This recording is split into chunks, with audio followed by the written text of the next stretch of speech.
সন্তান বাহিরে যাওয়ার সময় অবশ্যই অবশ্যই 3টি দোয়া পরে তাকে ফু দিয়ে দিবেন। আমাদের অনেকের সন্তান স্কুল কলেজ বিভিন্ন জায়গায় যায়, অনেক মায়েরা এ সময় কি পরে ফু দিয়ে দিবে সন্তানকে?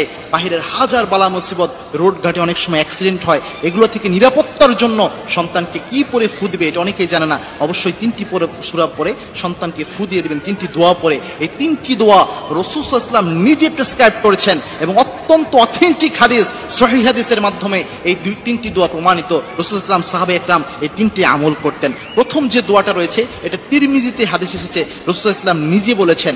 আল্লাহর হাবিব সাল্লাল্লাহু আলাইহি ওয়াসাল্লাম বলছেন, যখন তোমাদের কেউ ঘর থেকে বের হয় তখন যেন ওই ব্যক্তি পড়ে বিসমিল্লাহি তাওয়াক্কালতু আলাল্লাহ ওয়ালা হাওলা ওয়ালা কুওয়াতা ইল্লা বিল্লাহ। এই দোয়া পড়ে যেন নিজের মধ্যে ফু দেয়। এটা যদি পড়তে পারে ওই ব্যক্তিকে আল্লাহ নিজে হেফাজত করে দেয়। সুবহানাল্লাহ। কোন ব্যক্তি যদি ঘর থেকে বের হওয়ার সময় এই দোয়াটা পড়তে পারে বিসমিল্লাহি তাওয়াক্কালতু আলাল্লাহ ওয়ালা হাওলা ওয়ালা কুওয়াতা ইল্লা বিল্লাহ, এটা পড়ে নিজের শরীরে ফু দিয়ে দিতে পারে, ওই ব্যক্তিকে আল্লাহ রাব্বুল আলামিন নিজ দায়িত্বে হেফাজত করে। নাম্বার 2 হচ্ছে যেটা খুবই গুরুত্বপূর্ণ বিষয়, সেটা হচ্ছে আয়াতুল কুরসি। গোটা কোরআনে আল্লাহ রাব্বুল আলামিন যত আয়াত দিয়েছেন এই সব আয়াতের মধ্যে সবচেয়ে প্রেস্টিজিয়াস যে আয়াতটা সেটার নাম হচ্ছে আয়াতুল কুরসি। আল্লাহর হাবিব সাল্লাল্লাহু আলাইহি ওয়াসাল্লাম নিজে বলেছেন, আয়াতুল কুরসি যদি কোনো ব্যক্তি পাঠ করে, সকাল বেলায় কোনো ব্যক্তি আয়াতুল কুরসি পাঠ করলে আল্লাহ রাব্বুল আলামিন ওই ব্যক্তির জন্য স্পেশাল ফেরেশতা নিয়োগ করেন।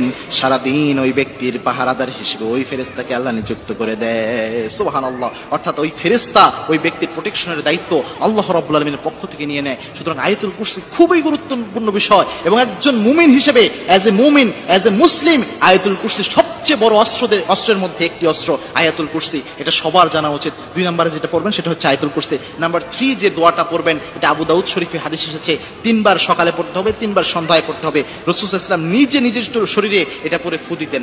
আল্লাহর হাবিব সাল্লাল্লাহু আলাইহি ওয়াসাল্লাম বলে দিয়েছেন, কোন ব্যক্তি যদি সকালে 3 বার এবং সন্ধ্যায় 3 বার পড়তে পারে বিসমিল্লাহিল্লাযী লা ইয়াদুররু মা ইসমিহি শাইউন ফিল আরদি ওয়ালা ফিস সামা ওয়া হুয়াস সামিউল আলিম, এই দোয়া যদি সকাল সন্ধ্যা 3 বার করে পড়তে পারে ওই ব্যক্তিকে আল্লাহ রাব্বুল আলামিন নিজে হেফাজত করে দেয়। সুবহানাল্লাহ। অর্থাৎ সকালে 3 বার কেউ যদি এই দোয়া পড়তে পারে আবার সন্ধ্যায় পড়তে পারে ওই ব্যক্তির প্রোটেকশনের দায়িত্ব স্বয়ং আল্লাহ নিয়ে নেয়। সুতরাং আমাদের যাদের সন্তান ঘর থেকে বের হয়ে যায় বাবা মার উচিত এই দোয়াগুলো পড়ে ফু দেওয়া।